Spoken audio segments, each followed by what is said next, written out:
Hi, we are all very welcome to another of our Lives for Empower ADHD.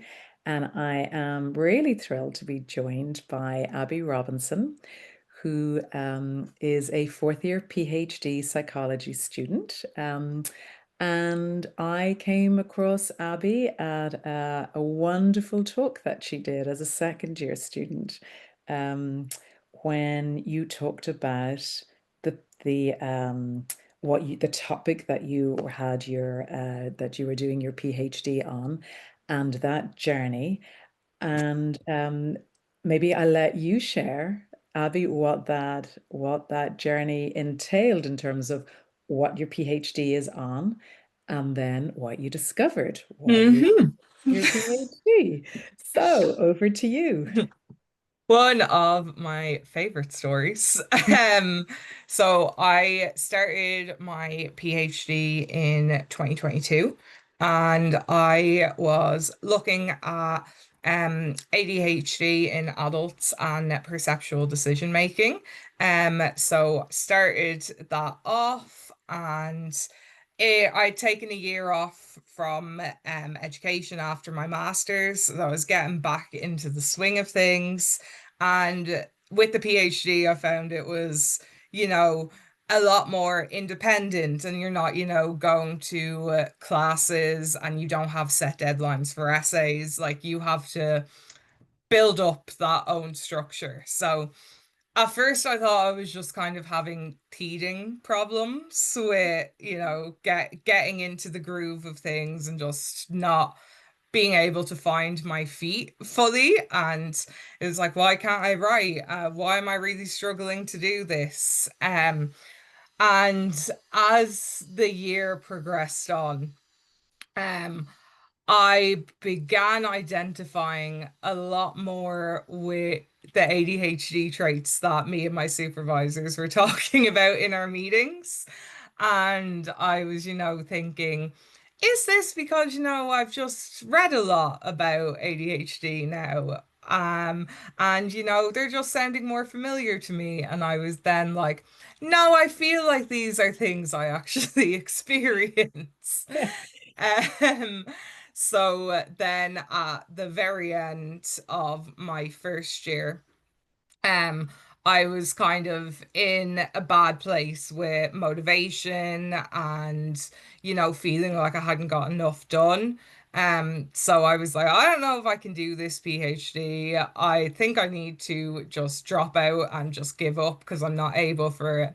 And then it kind of started to dawn on me that it wasn't, just me and I wasn't able for it was a lot of sort of ADHD traits creeping in when I was thrown into this independent sort of set your own schedule, you're your own accountability sort of environment. So I ended up going and getting a diagnosis at the end of my first year. So what an irony that this was your topic. And as you say, you were so familiar with those traits. And that is actually an experience of many people because ADHD, the awareness has increased about it. Now, obviously, you are much more intimately intertwined with it because of your PhD topic. But because people are hearing much more about what ADHD is, that's actually, I think, quite a common experience of going, am I just matching what I'm feeling to these traits? When in fact, if you are starting to identify in that way, there's a very strong chance you need to pursue this, right? Exactly, because so many of, ADHD traits are, something that everyone experiences to a certain degree. But if Mm. you're identifying with them so strongly that you're saying, oh my God, this is happening to me every day and this is interfering with my life, then yes, definitely something to consider, which is exactly what I was doing. And sort of just like applying them to me and going, okay, I think this is a little bit more than I just procrastinate from time to time. Oh, and What I loved, so I came across you, as I said, it was actually at a talk. You were speaking at a conference, and it was a women's celebrating Women's Day, and celebrating women with ADHD. And I was so drawn to your story. And yes, for sharing it was wonderful, but, and it was very evident that, yes, all those traits were tripping you up, the executive function challenges, the managing time, the prioritizing, the decision making. What's my topic going to be? What am I going to do?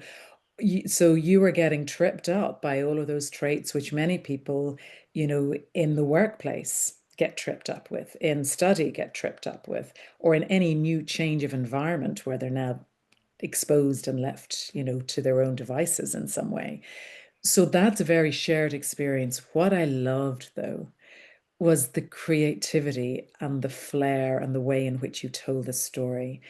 And that to me embodied so much of the amazing qualities of ADHD, which are just not celebrated enough. Um, and you bring so much humor to how you tell the story and the presentation that you did. And it was just really lasting. So I really wanted to share this story with a wider audience again. So that was very much. Thank you so much. Yeah, no, it's a wonderful story. I know you have some slides from that presentation that maybe do you want to share? Because then we will we'll go through Absolutely. your journey with those. So I will just pop this up now. Um,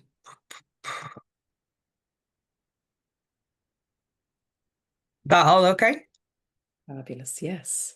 Perfect. So yeah, I definitely had the age-old experience of, realizing that you had ADHD, a later diagnosis. And I think after I struggled so much in the first year of the PhD, after I realized that ADHD, that might be the traits that I was like having problems in my PhD with. And I sort of thought, okay, after diagnosis, everything's going to be rosy. It's going to be like light switch flicked and it's totally fine.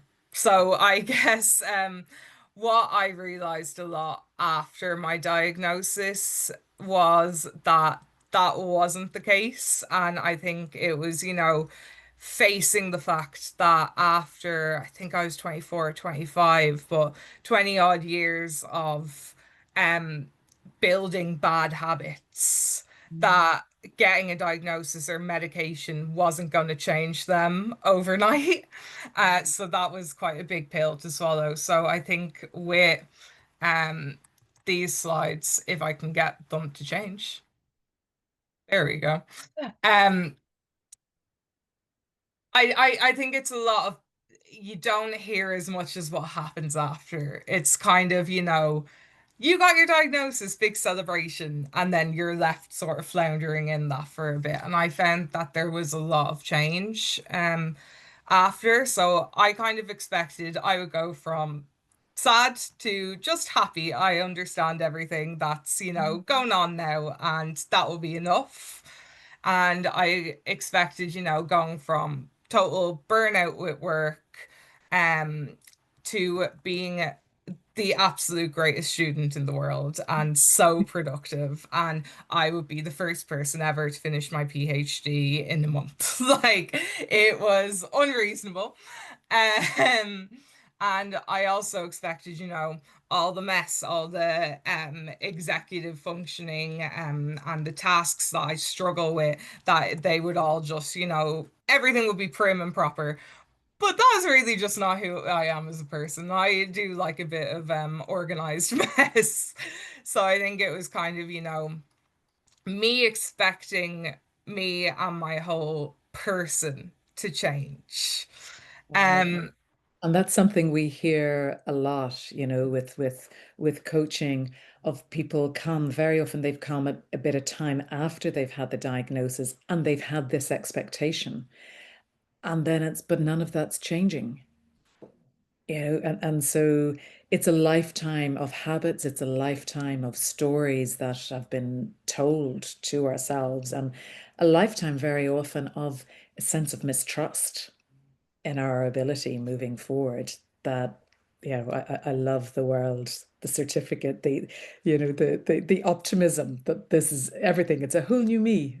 Exactly, exactly. I was like, right, we have ADHD and that's it, and here's the label on it. Whereas really that label and the like further understanding of myself was the only thing that had changed. Like I was still the same person, that I still had things to work on like everyone. Okay.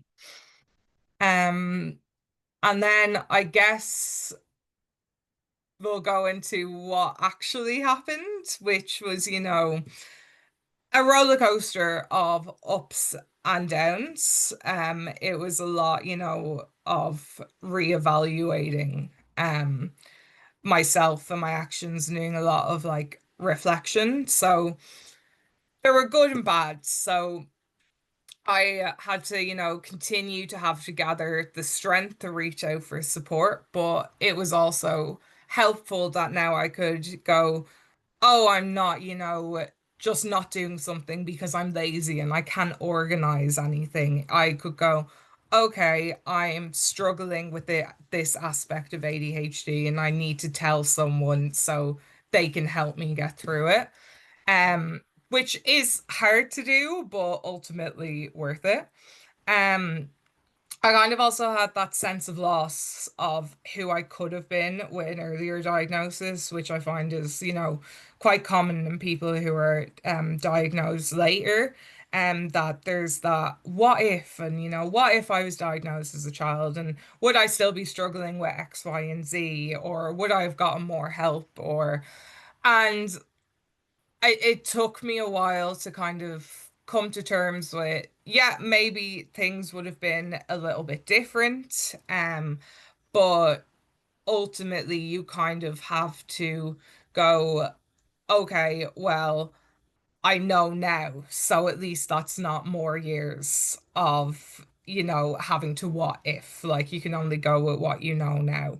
And I think I got my diagnosis as well at a time where, my symptoms were really presenting quite strongly than they had been before.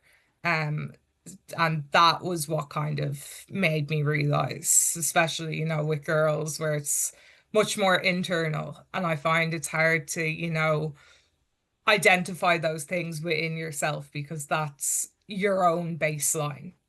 Yeah. Um, yeah, you What also assume strikes everyone me, else is yeah, like that. well, what also Yeah, strikes me in there is there is this reflection back, which I hear so often from people of the work. They do wonder, well, what I could have done, what I could have been. And yet we very often don't look to, well, look what you have done. exactly. Look where you are. Exactly. Where you are is possibly where you would have been. Who knows? But where you Exactly. are is a great place. It is just sometimes in our own heads that journey there has brought a lot of internal conflict, and judgment on ourselves. So it's shedding that part. Exactly. It's that, negative like connotation that you have with being like, oh, but I don't feel like I'm able to do this, or I why am I struggling with this when no one else does? Where you're seeing those internal emotions rather than the bigger sort of picture of, oh my God, look at all I've done. Yes, absolutely. Yeah, and really important to Mhm. reflect on. Um, Yeah, I think we've already then touched on that one, the negative ways I've coped with my symptoms while living undiagnosed. So again, those 20 years of building up terrible habits. I think especially this reigned through in terms of, college and school and the PhD because, I did like quite well in school and in my undergrad and my master's, and that wasn't with me, studying all day every day and having this great routine. It was me getting that dopamine boost like the day before the assignment's due and being able to throw that all together. And then obviously I get to the PhD and it's now not a monthly deadline, it's a 4 year hard deadline. So when you're in your first year and your deadline's 4 years away, it's quite hard to get that dopamine kick. So it Yeah. was definitely difficult identifying that. Yeah, yeah, and that's also a shared experience for people, in workplace as well, particularly when they're in period of time and those boring tasks that just have to be done, and the expenses and the whatever it is. It's just that's, time just is stretched out there and can be very hard to get. Exactly. Any task like that, be it like work, school, wherever you are, it's, if it's that boring task, I end up convincing myself, I don't want to do this today. I can definitely get this done in 5 minutes, so I'll do it at the start of tomorrow. And it's like, no, I need to reconsider that. Why don't I just take 5 minutes now and sit down and do it? Yeah. Um, And so do you it's, think that yeah. actually getting to that point, because that conversation can create a lot of internal conflict because it's like there's the other little voice in there going, nah, don't do it now. You don't need to do that now. No, let's go over here. And then the voice that's saying, Mhm. we are doing it now. And I suppose in coaching, I speak with clients about how we become attached to that voice in our brain as though it is in command, that's the command center. When in fact, our brain is a machine. It's churning and it thinks, let's do the easy route. Let's go the easy route because it wants to conserve energy. That's what it does. And it's allowing your voice, and I hear that very loudly with you, is that intention, making conscious choices, that allowing that voice get stronger over time to be able to say, no, we are doing it now. Exactly. And that's a lot of practice and something I'm still not very good at, but I have my moments. And a lot of, saying to someone else that you're going to do something or saying something out loud that you're going to do it to make it more real, I guess. I saw a brilliant tweet some time ago that always stuck with me. It was um free will is the enemy of ADHD, and that really resonated with me because you read all like the things where it's like, okay, I'll say to myself, if I do this now, and then I'll do the nice thing. And my brain goes, but why don't you just do the nice thing now? So it's being able to sort of recognize that brain wanting to take the easy route just because it can, or do I take the easy route because I feel burnt out and I need a break? And finding that differentiation between them is definitely something that I've had to try find. Yeah, and as you say, and you said in there, it's practice. It's starting, and we're only 2025, so we're only, two and a half, 3 years in. It's a journey and it does take time, but it's building that awareness and then the acceptance that that's what you need to do, and then starting to put in the supports for yourself to start to do it. And you said, that saying out loud or saying it to a friend, you know, you just don't do ADHD alone. Exactly. It's independence Exactly. is vital. And so going externalizing things, even though we're fiercely independent beings, Yeah. you know, Even, yeah, like I find even if I write things down, it's feels more cemented, where is I, could be sitting there and thinking about my day and I'll be like, I need to do X, Y, and Z. And then 10 minutes later, my brain completely forgets and I wake up the next morning like, so yeah, it's definitely getting like it out. finding that accountability and remembering. Yeah, yeah. And so Do you want to move on to your next slide? Yeah, so coming to terms with living in a world that wasn't made to facilitate how my brain operates, which, you know, I think that applies again, like largely to what I'm doing in the workplace too, where, my brain personally comes alive at night. Um, so if I'm, doing a 9 to 5, those up until 12, my brain is still in the but I'm tired mode, and it's not, fully awake and ready to work. And I feel I'm quite lucky in that I'm able to set my own schedule to an extent of Mm, working within those bounds. But a lot of the time, you're not being able to do that. It's, you have to be in at 9, you have to leave at 5, and that's quite difficult. mm. And the setup of, like workplaces and college where it's like, okay, but if you're sat in a 2 hour meeting, I need to get up and move, or else I'm not, taking in anything after 40 minutes. Yeah, yeah. And it's finding the strategies that will work for you to do that. Environment is absolutely crucial. So I guess we can't always control the environment that we're going to be in or expected to be able to cope with in the same way that perhaps other people may, and that's okay. Um, but it's very much about trying to manage that energy, looking at our evenings before, if we know we've got to be 9 a.m. or we know we're consistently 9 a.m., managing energy and sleep. And that's challenging for many people, particularly when that night owl really comes alive in us, right?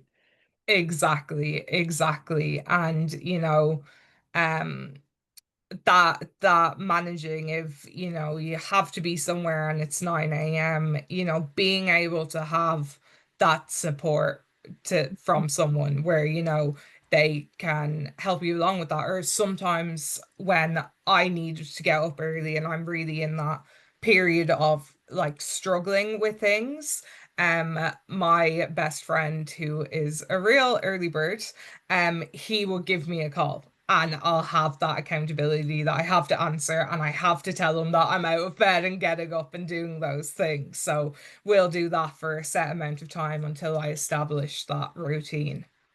Right. Okay. And that's again, it's that accountability and interdependence. I mean, that's what's coming through loud and clear here, right? Can't do this solo.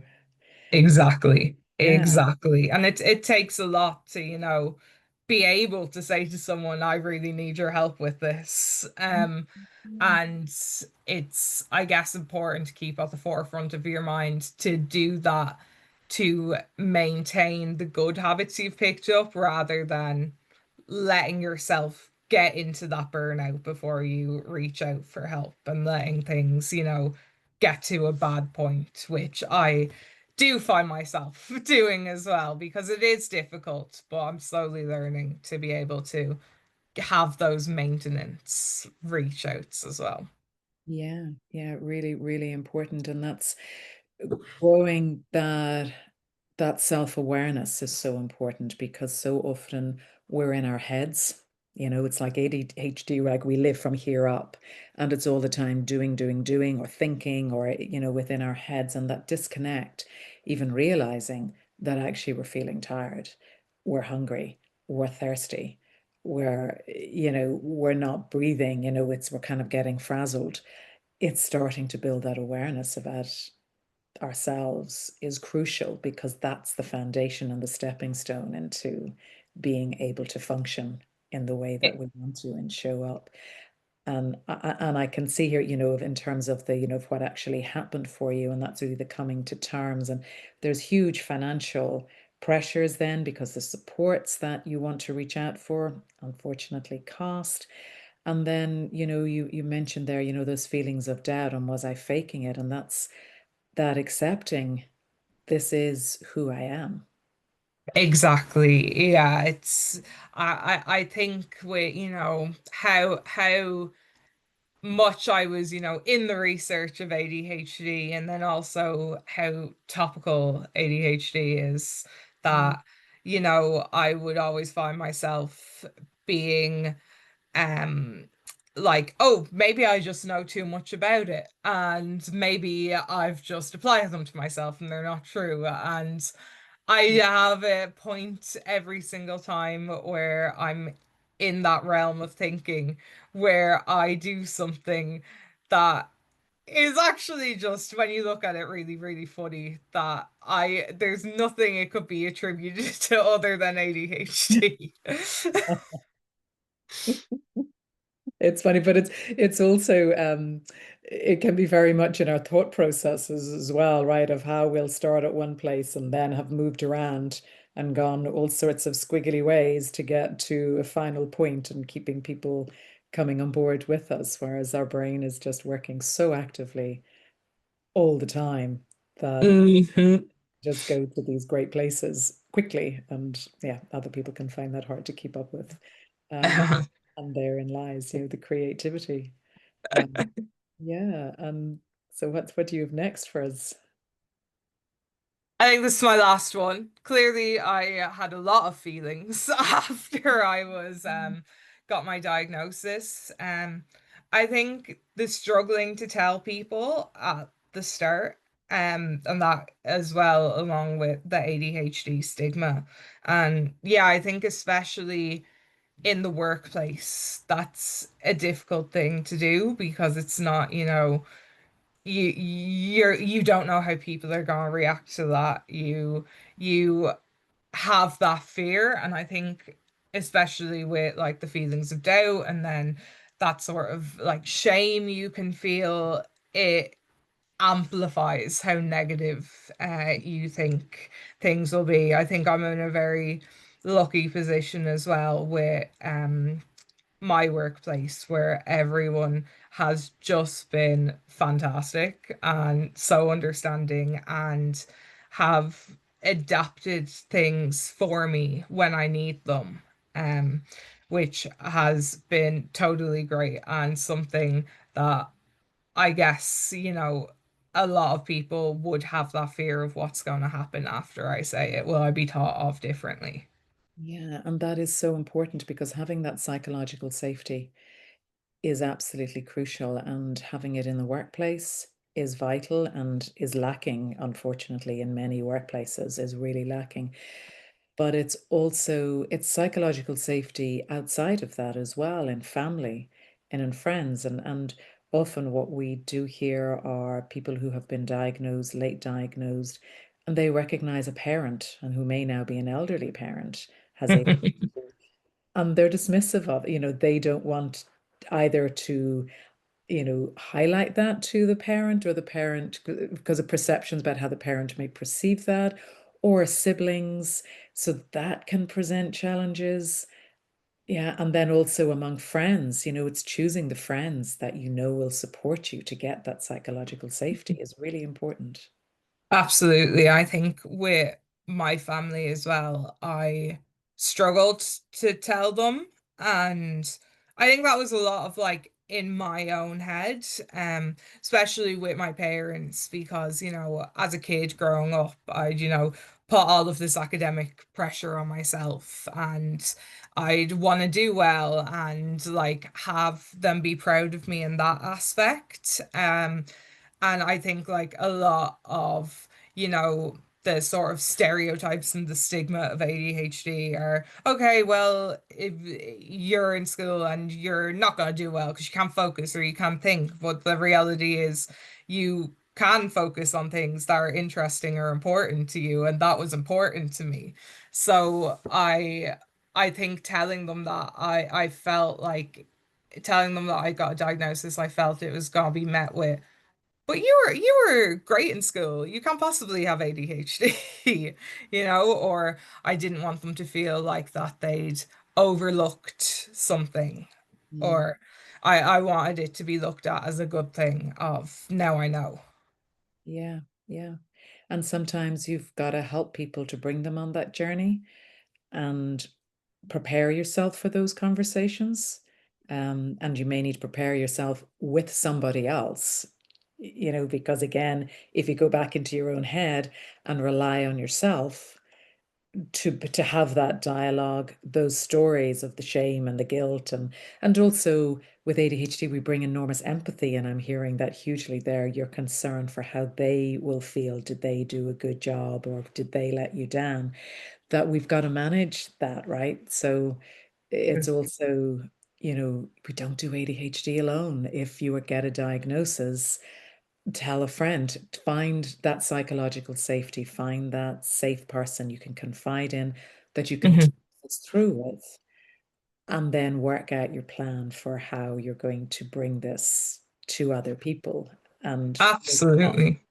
yeah. Yeah, and in my case, I found that sometimes they will do that for you. So to expect the unexpected, I told my dad because he's very, chilled out, relaxed. He'd be like, "Oh, okay." Definitely, if I was to suspect someone from where I got this from, it'd be that man. But I told him and I was really, like nervous about it and I was like opening up and I was like, oh, I don't like this. And I was like, I'm scared to tell like mom and I'm worried about that reaction. And then didn't I get home that day? I walk in and she goes to me, so your dad tells me you've ADHD. And I was like, oh my God, I wasn't prepared for this. That wasn't the time. So do expect the unexpected. But you know what? It took off that it gave me that relief that I wasn't circling the disastrous conversation that I made up in my mind, and that was just fine. That you made up in your mind, you know. We Exactly. make because we've got to remember with ADHD, it's phenomenally creative. So it can be creative in a way that doesn't help us, right? And go off in these imaginary conversations and imaginary outcomes. And Exactly. it's having a great time entertaining itself, your Yeah. brain, but the reality may be something completely Yeah. different. And I always find that, my brain always gets creative in the negative sense. So sometimes I go to myself, okay, but what happens if it is positive? Like we need to look at both sides of that as well. And And yeah, the reminder of that. yeah, and that is what's really important is that separation, that realizing your brain is just that. It's a machine and it's going off doing what it does and taking easy routes and, having those imaginary conversations because it's entertaining itself and keeping going with a narrative. But that gut, that voice that you're hearing, that's has to over time become stronger over E- time with practice and be able to have those rational conversations with yourself. Exactly, exactly. Yeah. Like I Okay. always have to remind myself Do you that, want yeah, to, are you finished? Do you want to stop sharing there? And maybe yeah, with, perfect.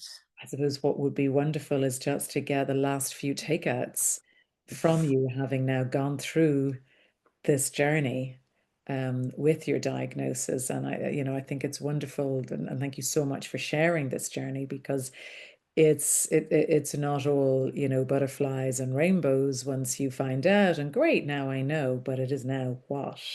Hmm. And that now what is a journey that requires reflection, awareness about yourself, acceptance and some compassion, and even the way in which you've told this story. And when I saw you at the conference speaking, you could just tell you'd a lot of compassion and kindness for yourself, and that's needed first. It's needed first. And then to be able to navigate and find that safety of who you're going to talk to and who you will confide in and environments. And as you said, we're not, it's situationally variable, right? Sometimes those traits are bigger than others, and it's recognizing that. So from this journey, are there any other, I guess, pearls of wisdom things that you feel have worked for you? Um, I think it would be any of the additional supports I utilized, which was, it is are brilliant and they even help with routine. Um, if you have, something on that you have to go to, that really helped me if that's a possibility for some people, which it isn't always. But there's lots of great um things that I've done that, the little tips and tricks that you can do and all, the different um like routines and calendars and tasks and to-do lists and stuff that you can do. And I think my, headspace is always like, okay, I'll find the right one and that'll be it, and then my life will be changed.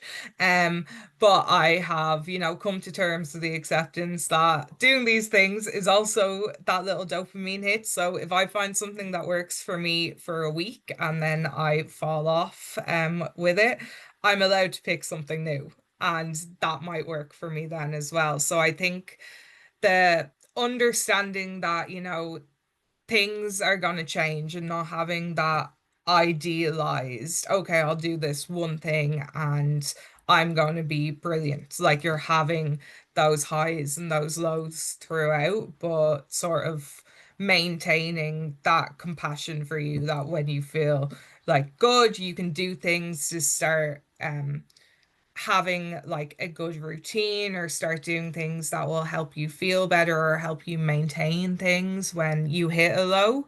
To then when you hit that low, allow yourself that sort of compassion and reach out to actually talk to people and let them know how you're doing rather than, which I found myself doing a lot, putting on that brave face and being like, everything's fine and we're all grand. And to stop me even putting on that face, I, banned everyone in my life from asking me about like the PhD and how work was going. But obviously, then in the end, if things aren't going well or you feel bad, that's spilling over. So keeping that open line of communication. So communicating, bringing people in, being honest with people, not putting on the front of everything is fantastic. If it's not, if you're feeling tired, I'm feeling tired. I'm feeling a bit wrecked at the moment. And also, what I was hearing you saying, of which there's a lot of self-judgment placed on this idealized perception that we are supposed to be able to stick to one system, have one system and stick to that system, and that's going to keep me going. And you're going to have this line that it's always going to be like this. The reality of ADHD, because part and parcel of how we're wired, is our energy goes up and down. It's, as we were saying, it's a squiggly line. It's Yeah. not a straight line. What we want to see in terms of progress of being able to become more adaptive and resilient is, yes, we want to see a graph that's doing this, of Mhm. doing our mornings, our routines, our executive functions doing this, but accepting the line can do this in between. But on average, we're achieving this. And not having judgment of ourselves, but having the strategies to pick yourself up when you've gone down here. Who do I call that actually reminds me and gives me the boost? Or what is it I need to do to get Mhm. myself back up? And so strategies.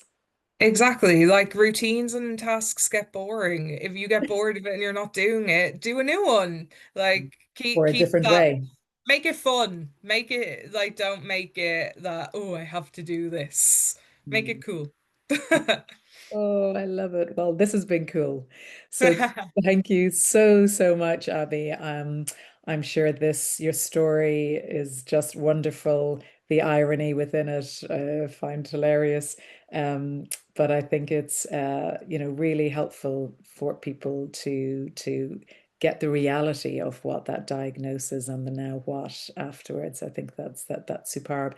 And it doesn't have to be all perfect. This is journey over time, and we learn for what works for ourselves with support, with giving ourselves accountability, psychological safety, and permission to do it our way, and permission to say no when something's not working as well, right? Exactly. Yeah, no, so thank you so, so much. And then we'll be doing more of these, and I'll be doing another one on burnout, which is, I know, also a topic that you know well. I think everybody Mhm.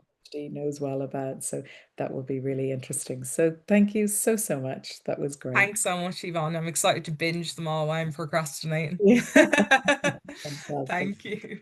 Okay.